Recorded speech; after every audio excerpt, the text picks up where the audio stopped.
Hi there, and welcome to Ramadan Conversations. We're all in this together.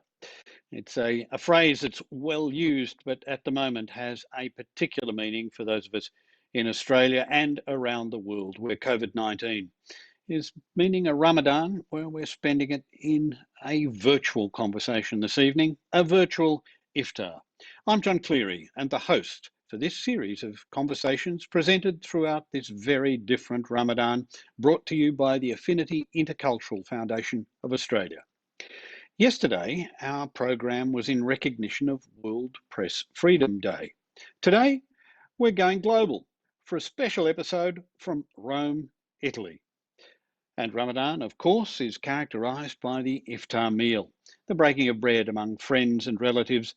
And last year, Affinity hosted some 45 iftars and 10 institutional iftars, including some up to 350 guests.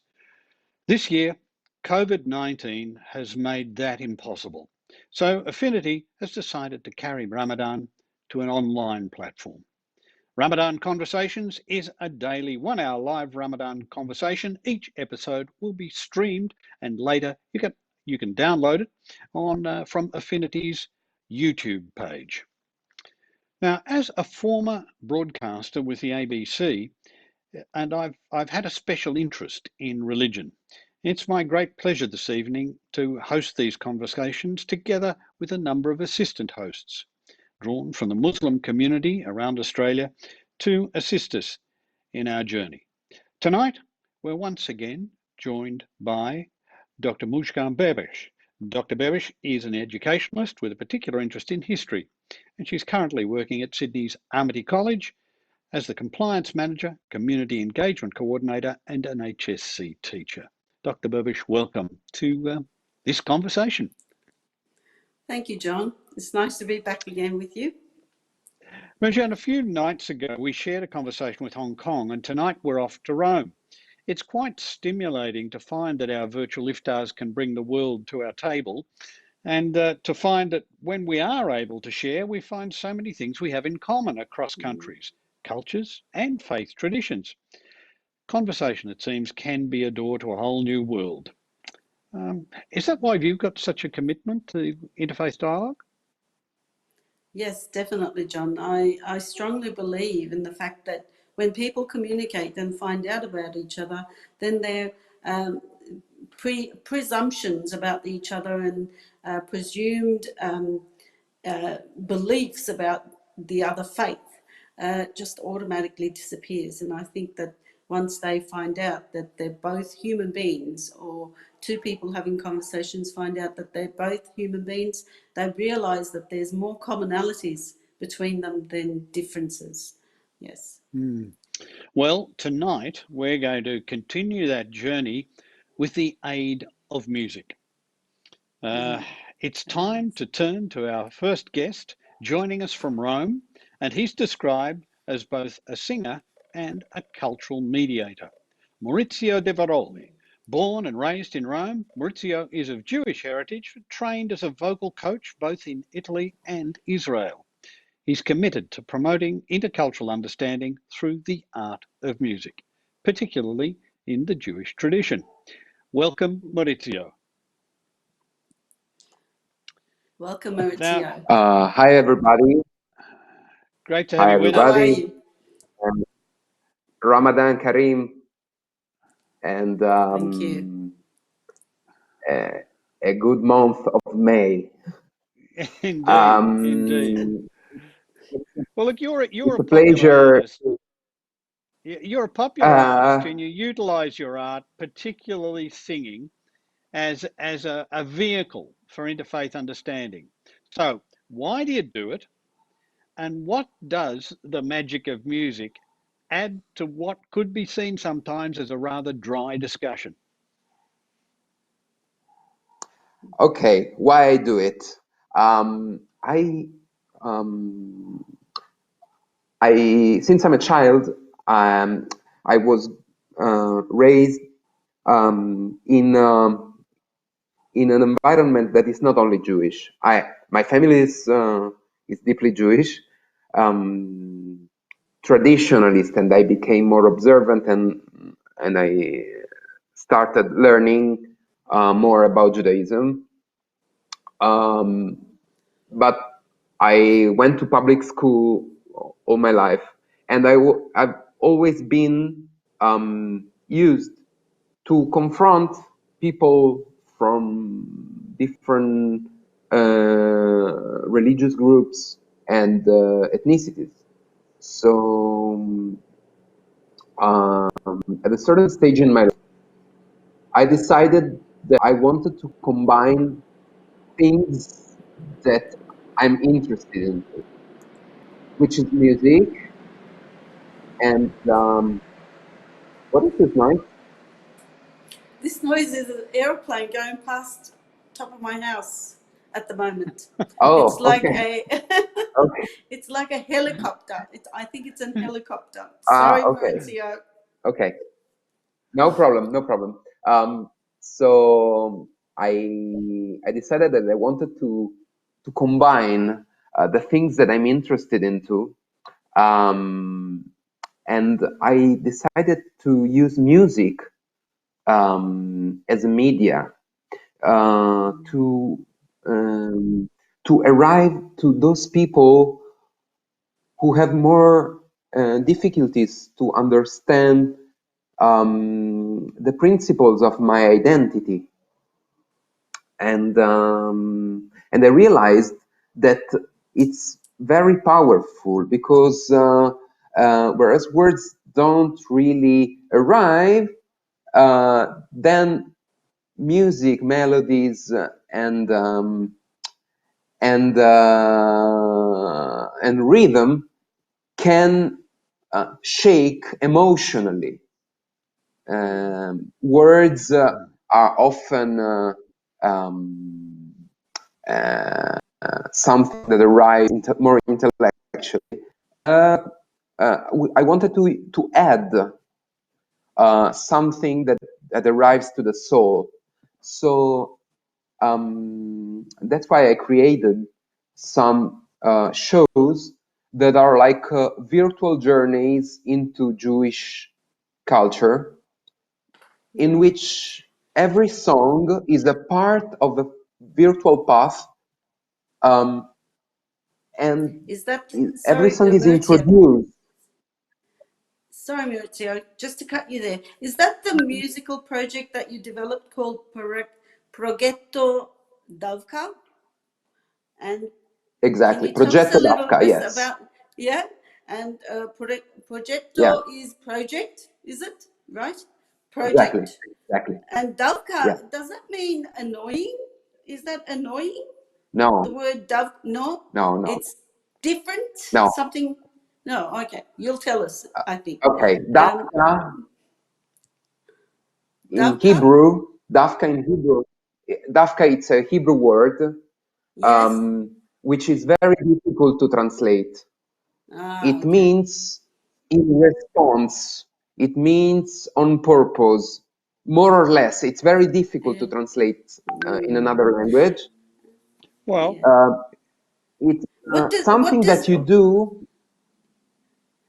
It's something that you do when you do something dafka. You do it in response to, as a response to something else. yes. Okay. So Yes. why this name? Because I started my project in response to the general lack of knowledge about Judaism, which Yeah. might lead to anti-Semitism, to hatred, to. So I fight with culture. I fight the darkness. I know that people has some aspects of its traditions that are not fully known by everybody. Also, among Jewish people, not everybody is colorized about That's enough to understand the meaning of the what we call the mitzvot, the the commandments that we received from God. yes. perhaps Maurizio, So one people way of into doing this, little, yeah, yeah, one way of exploring this is to give us an example. Have you got a song that would demonstrate what you're talking about to give us some idea first up? My should I sing now? Yeah, yeah. I think Well, there will I be some. understand you've got a couple of songs for us. Give us the first one that you've got, Yeah, because yeah. we've, yeah, it's important to hear as well as talk. For So, example, one of the songs that I chose is called Ochila Lakel, which is a strong prayer to God um, that we do during the 10 days which are between Rosh Hashanah, the starting of the new year, and the Yom Kippur, which is the Atonement Day yep, that we have at the beginning of the year. Okay, in those days, we ask forgiveness to God in the same way as Muslims do in these days with Ramadan. Um, and we have 10 days of deep prayer, and among the prayers there is this song that goes like "Ochila lakel achale fanav eshala mimenu mane lashon אשר ביקרם, השיר ahuzon, אביע רננות, בעד מפעליו. But I'm sure that I recorded something Wow. with the background music. Thanks so much. I recorded it in a more complete version. Yes. Um, so I use this song to demonstrate that um, um, we also have a common a common path with other faiths, like for example in this case Islam during Ramadan also asks for forgiveness, and it's a moment for personal introspection and growth. So I must say something. There are musicians today that belong to different religious groups. It was not done on purpose. I believe that God wanted me to go that way, and he I met on my performing way. I met some colleagues that decided to join my project because it's a very open project. It doesn't exclude other faiths. It just proposed Judaism because it's it's what I know best, and what I can vehicle. well, But we, if you come, for example, in our trips all around the world, you can see the musicians going to pray in different moments of the day, each one according to his to their needs. tradition. Uh, yeah. Yeah, yeah, that's So wonderful. We've got a couple of we've got a recording here of a yeah. performance of yours. So why don't we listen to that Mhm. now, and you can explain it to us after we've heard it. So let's take a listen to Sure. Maurizio Di Veroli, and a Verily. song pre-recorded for us today.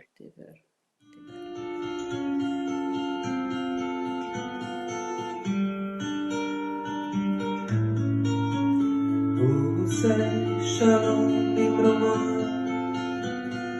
Uyase Shalom Aleinu, Ve'al Kol Israel, Imru, Imru, Amen. Ose Shalom Bimroma, Uyase Shalom Aleinu, Ve'al Kol Israel.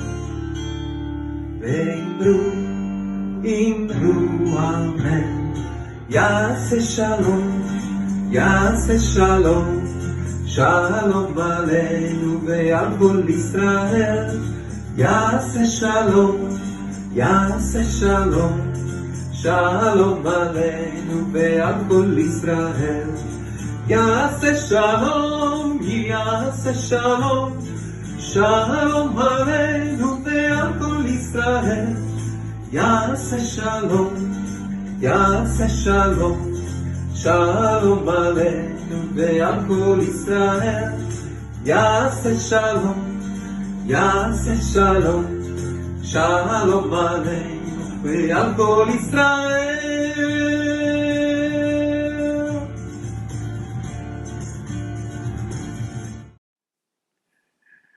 There we go. Maurizio, thank Fantastic. you so much for that. Yeah, That's great fun. Oh, you get a sense of it Fantastic. there, and a sense of the fact that look, it's that music is universal.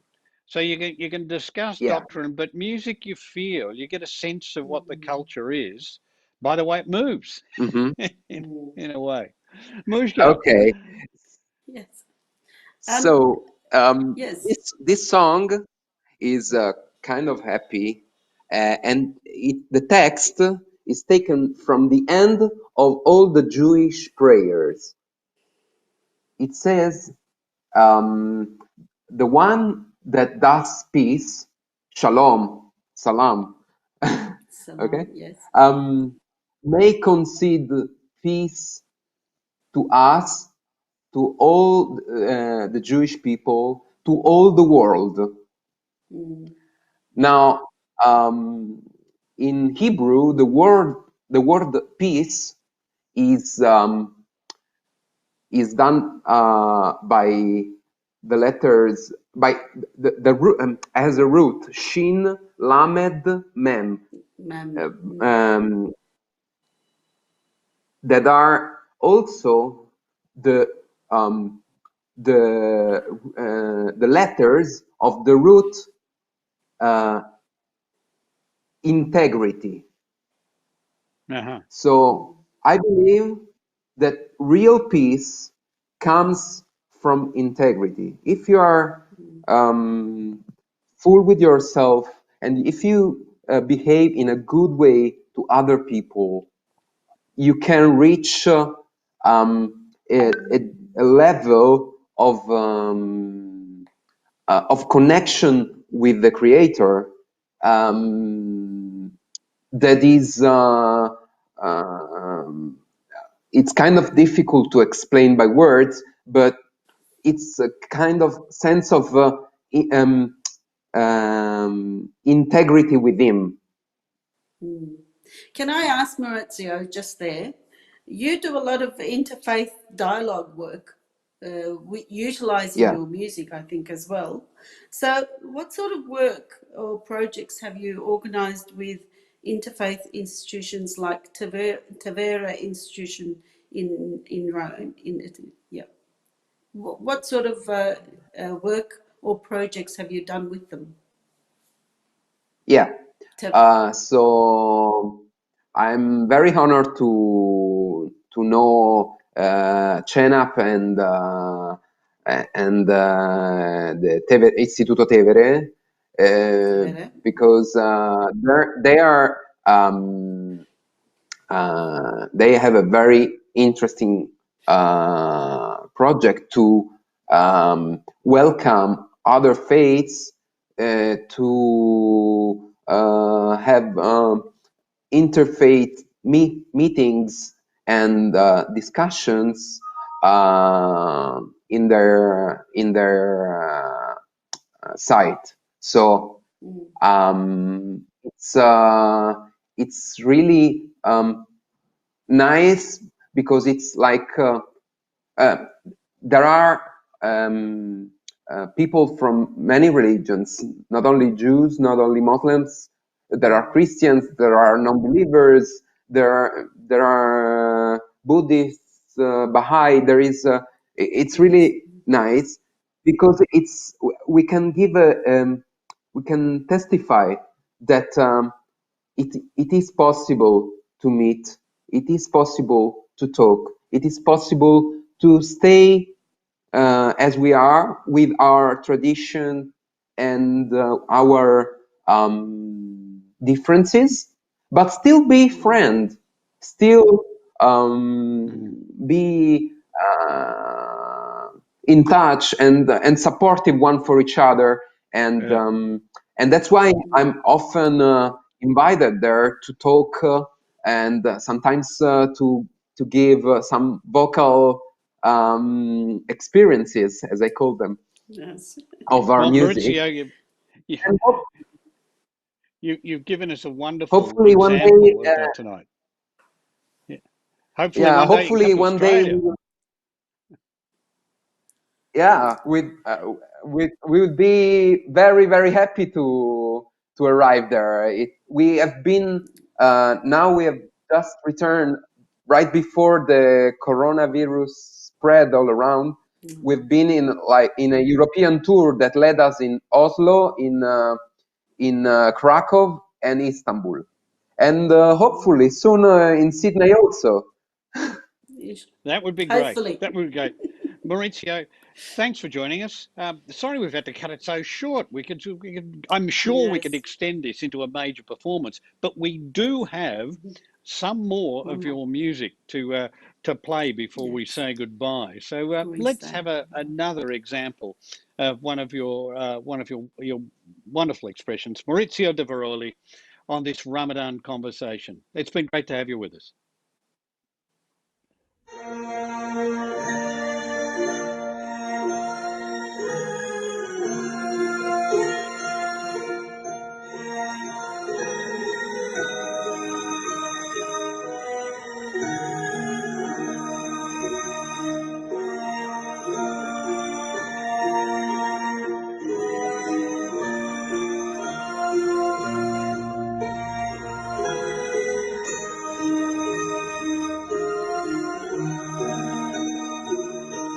רוחי ללב, אך הלב פניו,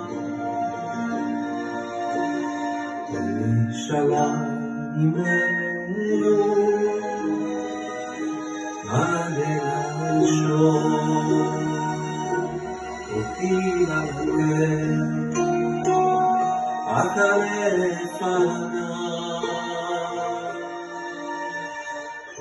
ושלם ממנו, מלא לשון. אשר דיכאנה, השירה הזאת, אביע עיננו, ואביפנה, אשר דיכאנה, השירה הזאת, אביע עיננו,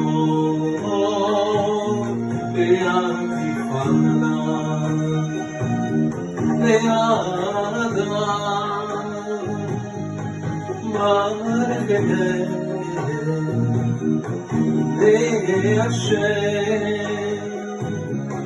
מלא לשון, אשר שפתי תפתח ופי יגיד תהילתך לאדם הרחם ומיישב מלא לשון אשר שפתי תפתח ופי יגיד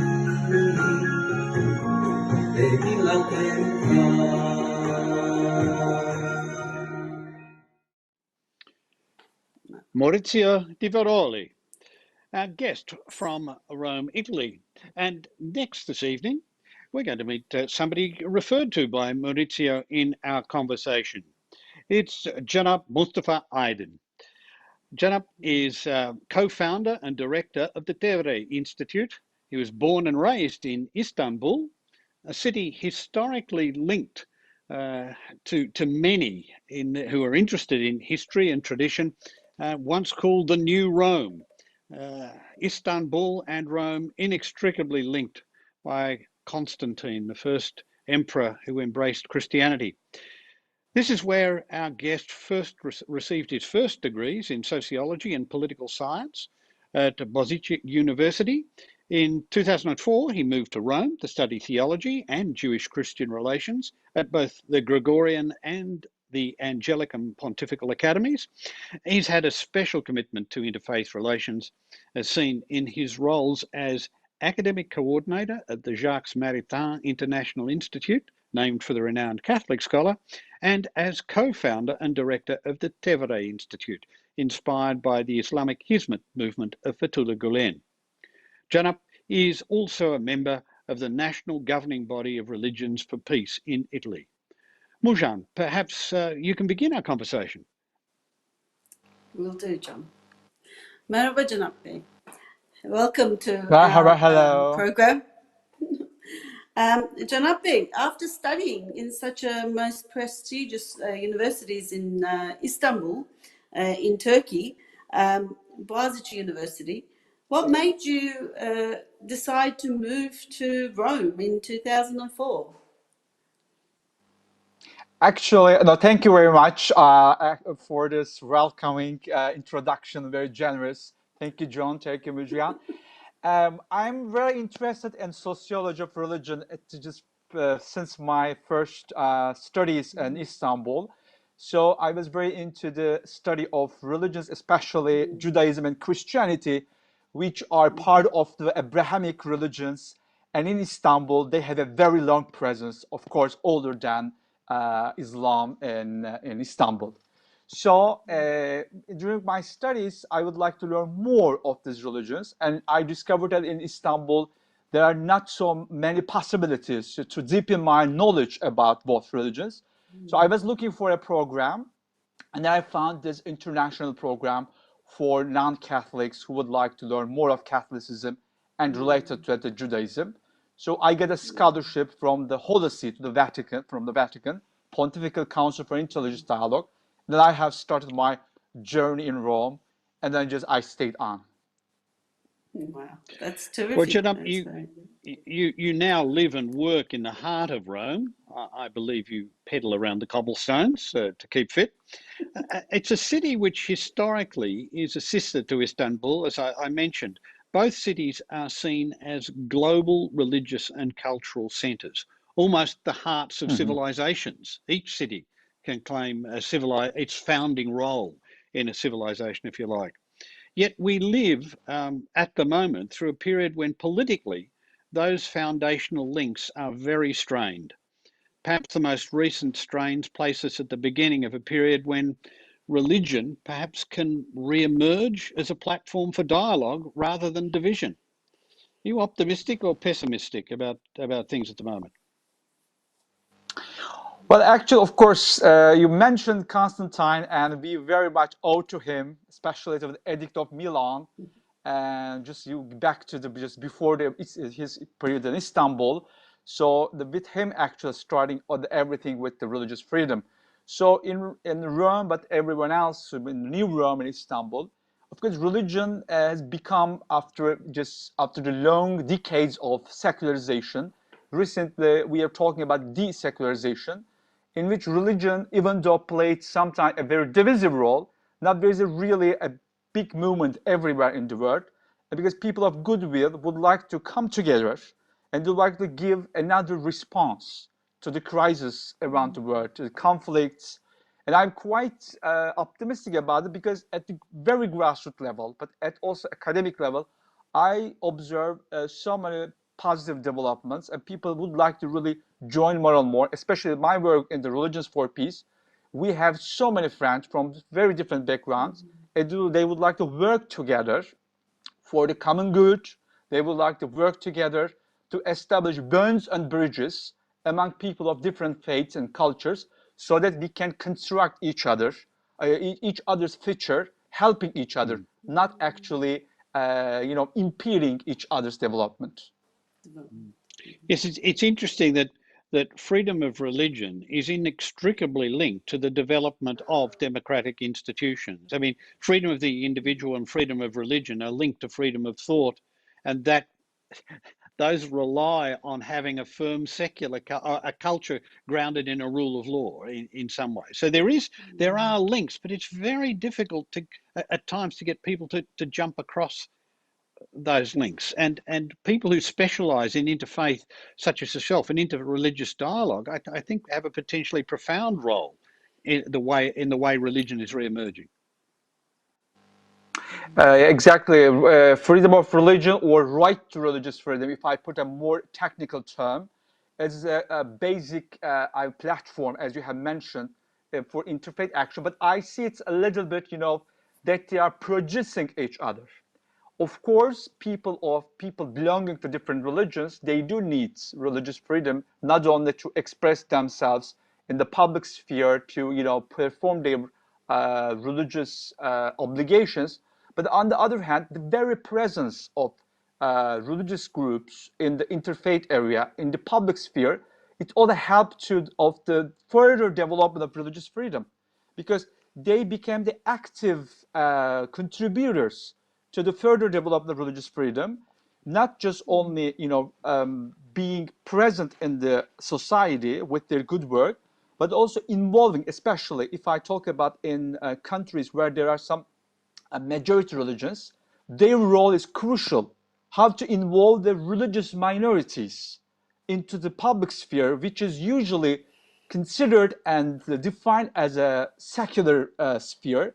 But the active participation of majority religions, how to involve, how to give space to the religious minorities, usually also works as a bridge between the state apparatus and these religious minorities, which do not have sometimes enough voice into the public sphere.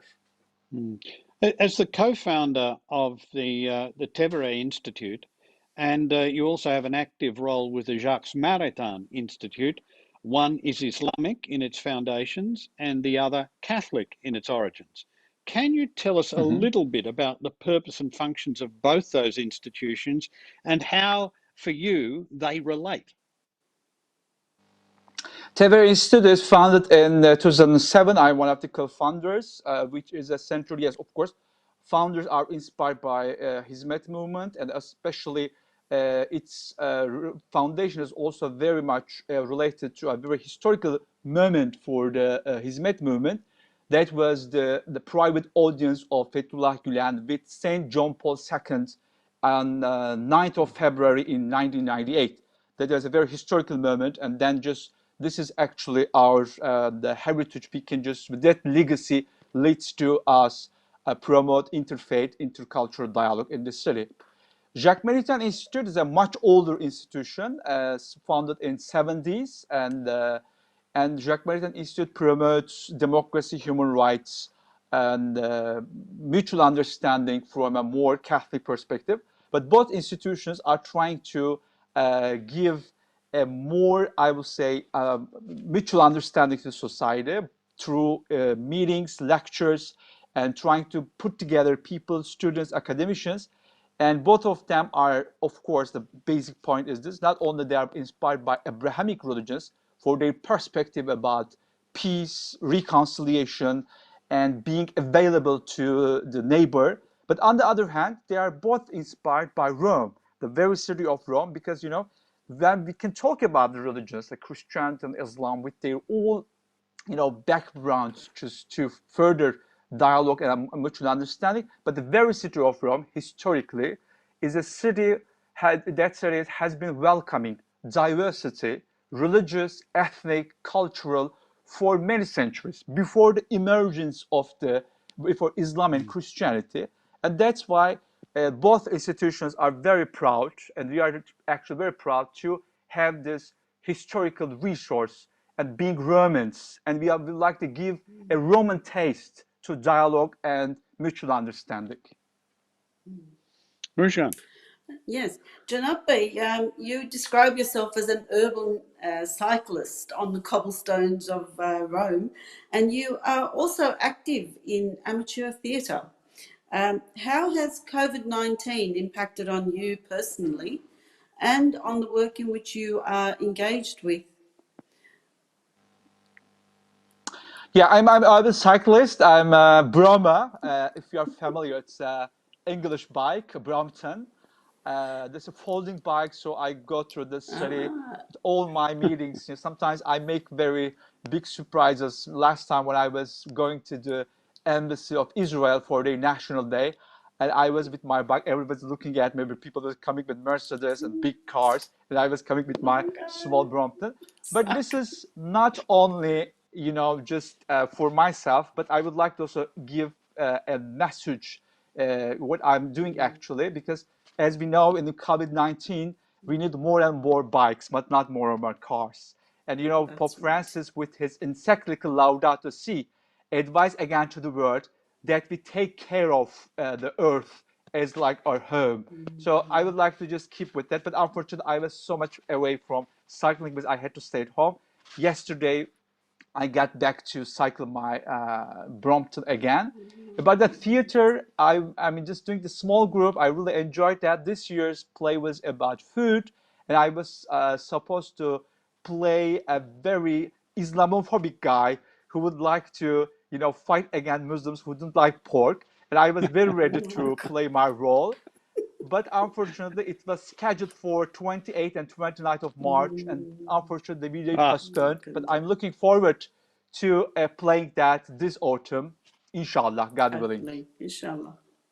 Well, we look forward to the day we look forward to the day we might see you out here with perhaps Maurizio, and you can do a double act, a little theatre, a little song, a little interfaith communication. It'd be wonderful. John, thank you for joining us. Our conversation is all too brief. We hope to see you in Australia someday. It's been great for you to join us this evening. Thanks so much. Thank you. Ramadan Kareem, everything. I wish you all the best. Thank you.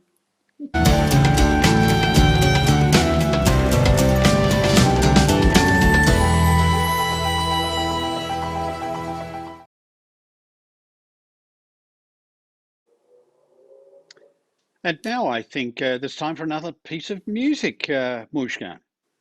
Yes, from Melbourne. Yes, from our regular guest who's becoming regular now, Sally in Melbourne, Sally Resulu. Hello everyone, once again. Tonight I will play something from Whirling Dervish ceremony. Normally ceremony goes about 45 minutes, but I will play only second last part of the ceremony. So I hope you'll enjoy it. Thank you.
Oh, that was fabulous. Is Fabulous, that from the yes. Sufi tradition, Mujgan? Yes, whirling dervishes. It's from the ceremony of the whirling dervishes, and I think he played the last section. Yes. Oh, wonderful. Wonderful stuff. Well, time for our final guest tonight. Our final guest is a Catholic journalist and radio presenter, Francesca Baldini. After graduating in literature from the University of Bologna, Francesca started her journalistic career in Rimini, but soon got itchy feet and soon found herself in Australia. For a short time, she worked with SBS, where she also covered World Youth Day for Vatican Radio. But back in Italy, Francesca continued to work as a freelance journalist, web editor, and press officer, eventually becoming one of the founding members of the Roman web radio, Radio Tues. As part of the Women in Dialogue group for Religions for Peace in Italy, she's passionate about the social doctrine of the Catholic Church with sensitivity to the themes of peace and the role of women in the Church. Francesca, welcome. Great to Hi, have you with John. us. Hi, Mujgan. Good evening, everyone. Hi, Francesca. Good evening. Francesca, Mujgan, perhaps you could begin the fire here. Begin. Yes, I can. Hello, Francesca. Francesca, Hello. you carried out your work experience in Australia, Sydney, in fact, I think, in SBS. And what were your Yes. impressions about Australia and the work life in comparison to the lifestyle in Italy? Oh, so I've been in Australia, in Sydney, for 1.5, 2 years, and it was Yeah. incredible. So experience. I miss a little bit Australia and Sydney too because I have a few friends over there, and the lifestyle, especially in Sydney, is really so.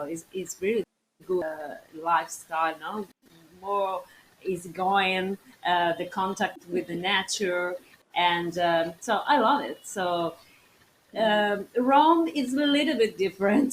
So it's a beautiful city too, Rome, but so it's more dirty, it's more crowd of people. The traffic is terrible, but so it's fine. So it's good to live here because I'm working in a Catholic media, and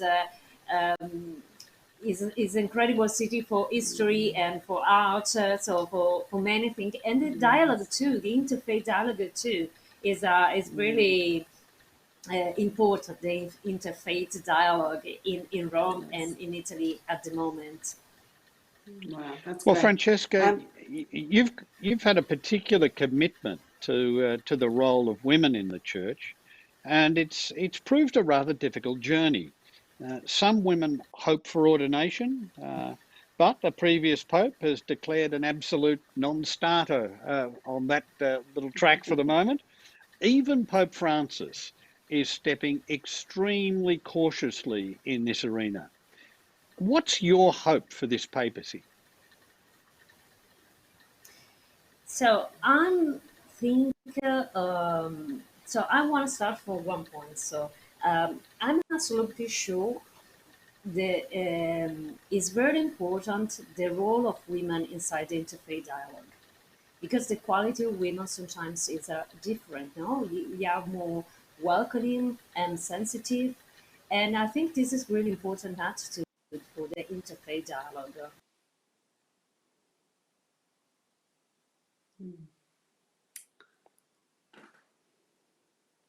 It looks like it's I dropped think out. Just at it's, the yes, a internet. vital moment there, Just Mujgan. your yes, critical question, John. It's cut in the air.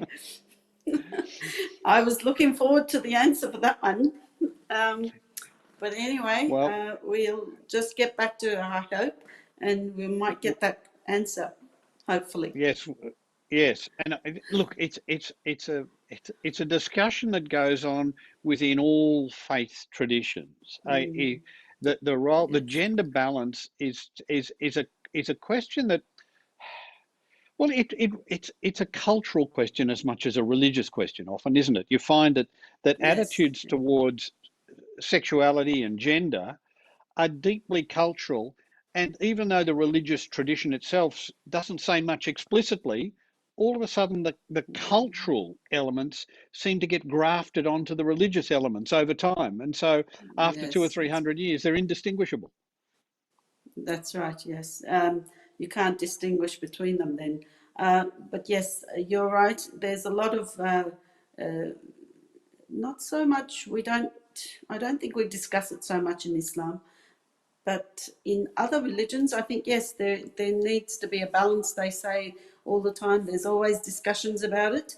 But in Islam, we don't discuss it as much, I don't think. Yeah, it's accepted that men lead the prayer, as in, that's accepted in Islam.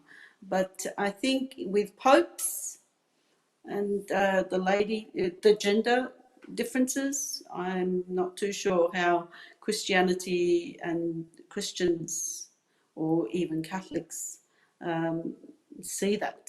And I think it's a very tender topic. You know, you tread Yeah. fine. It's a fine, yeah, it's an area Yes, where, because yes, and I don't want to be disrespectful, but the baggage that all religious traditions carry with them is heavy and deeply weighted. And as the saying goes in Christianity, the mills of God grind very slowly. And it does take a yes. very long time for religious traditions to begin to adjust to new social circumstances. That's right, yes. Like with time, things may change with the Catholics or the Christians within uh, the papal uh, gender equality, maybe. But yes, that is an area where a lot of discussion has happened in the past, and I don't know what the future will hold. Yes, We should be optimistic. Francesca, yes, we should. welcome back. Sorry, We're sorry. Can you sorry. hear We me again? lost you. We lost you. That was desperate. I thought you must Internet have is dipped out terrible. just because I was asking you a curly question. Do you know lockdown is stop in Italy at the moment, but everyone they working at home for smart working, and I think this internet is crap. Yes. So without Well, where were we? the Let me role of, repeat what I said. Pope yes, Francis sorry. The has been question. having to move extremely cautious on gender issues and on any issues, like even the married priests thing got stomped on quite firmly a few months ago. What do you hope from this papacy? Okay, for me, it's extremely important the role of women inside to interfaith dialogue. Okay, but at the moment something changing inside to the church, Catholic Church, of course. Pope Francis started a new process. Okay, they push a lot for start a new process, but everything is slowly, because Catholic Church is more slowly maybe than the other. The system of Catholic churches maybe is more slowly respect to the other religion. But at the moment, I think the role the women inside to the Catholic Church is not just to be a priest, okay? Maybe there is different, many other role to be to give more value of women inside to the Catholic Church. It is not necessary just to be a nun or to be a mother with many children to get more involved. So maybe there is different role and get more involved in a decision, okay, in a decision of the Catholic Church. And I suppose this is should be a dream, maybe, for all of the women who are involved in the interfaith dialogue to get more involved in the high decision in a different religion, maybe in a Muslim, in Islamic religion, and Jewish too. So this is I think is a dream. For example, from my group, interfaith women's group, we're talking a lot about this topic because get involved in a system decision, not to get a decision, is really important. No, many Catholic women involved in Catholic Church, they don't think just to be, or bishop, but maybe it's more important to give all of their attitude and sharing with the system inside to the Catholic Church, maybe the bishop, priest, and cardinal. So this is important. Mujgan. Francesca, has the role of women changed much in the last 10 years within the Catholic Church, in your opinion? Yes, sure. Yeah? Especially with this Pope, because if you know, there is many women, more women inside inside to the Vatican. Right? So in a specific role, for example, in Segreteria di Stato or in the other place inside to Dicastery, and they get decision. This is important. They share the feminism, our family, and to priest, to cardinal, to bishop, and this I think is very important. For interfaith dialogue too is very important because the women are maybe much more sensitivity and welcoming to stimulate the dialogue. That's right. Yeah. Francesca, you say you are interested particularly in the social teaching of the church. Yes. Many lay people would not know how these structural things work. Perhaps if anything, when they hear about social doctrine, they may remember that the church often speaks when there's been conflict in industrial relations, say, of the great social document Rerum Novarum on the condition of the working classes.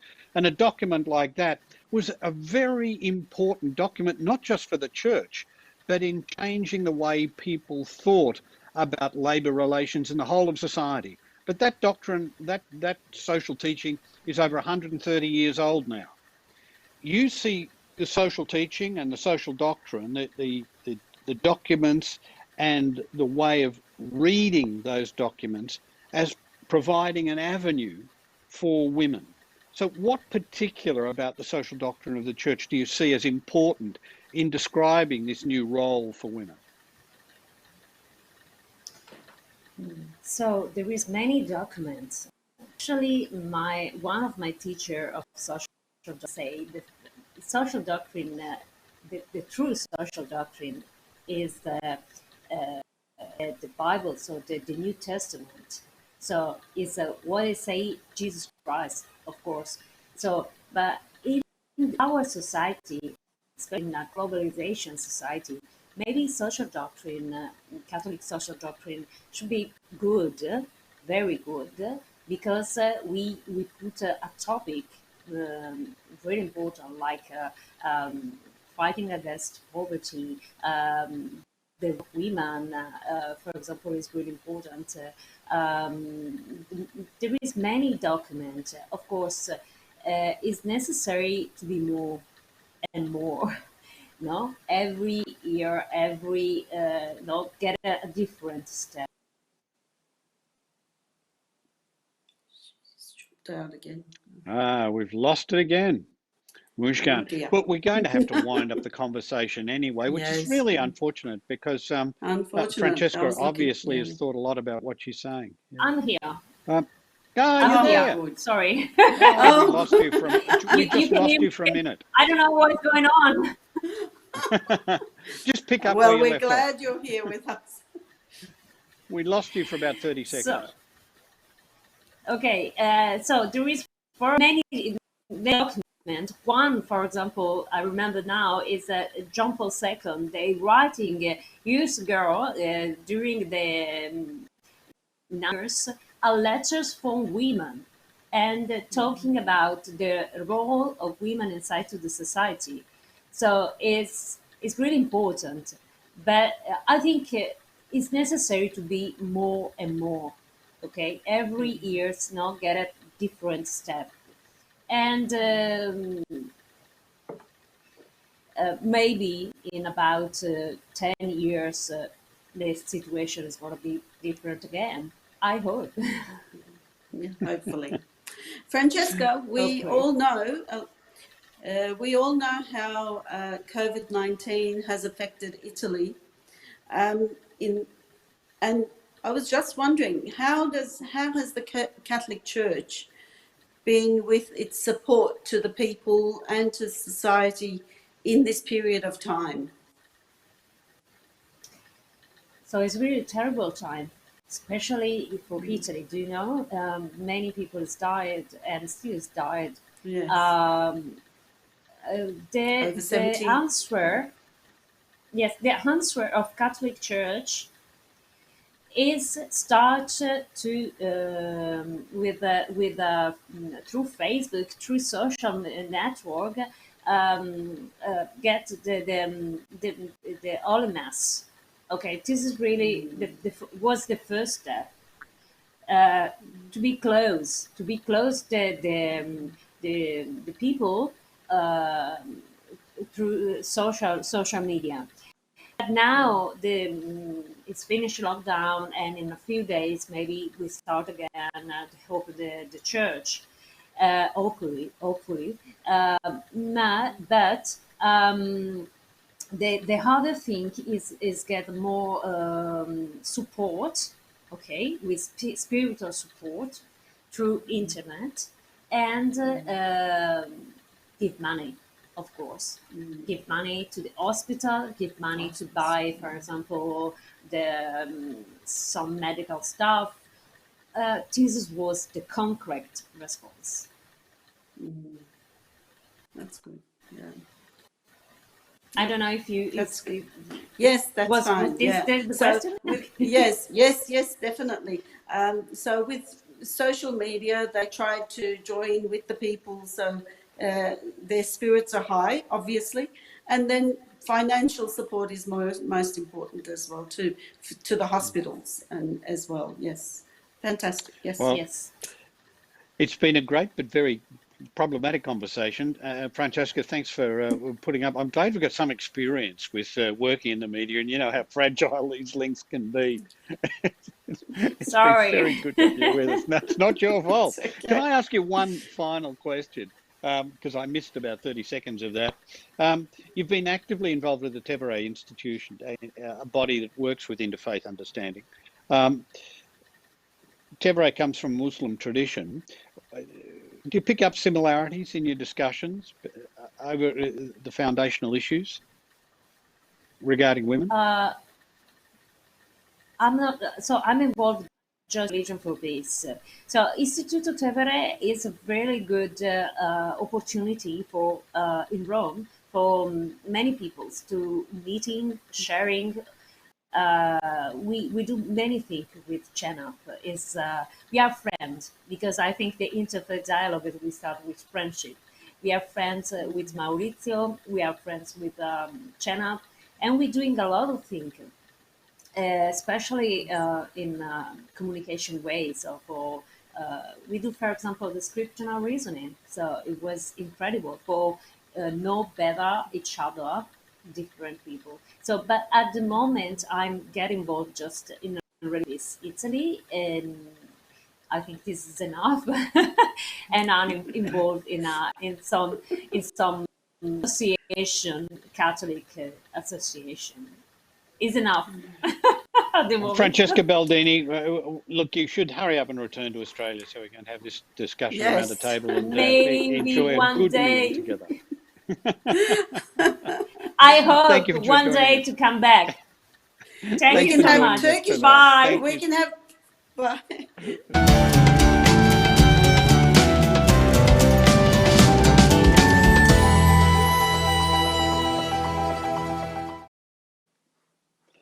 Well, Mujgan, it's been a real Yes. adventure tonight, hasn't it? Yeah. It has definitely been a great adventure. Yeah. Bouncing up and down on the broadcasting waves. I think that's about all we have time for this evening. Thanks for being Yes. part of the team, and I hope you look forward to being with us again. And thank Yes. you all at home or wherever you happen to be for joining this Ramadan conversation. Our next episode will be tomorrow. Over the past week, our conversations have featured a number of well-known guests, and if you wish to view this or any of our Ramadan conversations again, you can find them on the Affinity YouTube channel. Stay safe. Have a blessed Ramadan. Good night.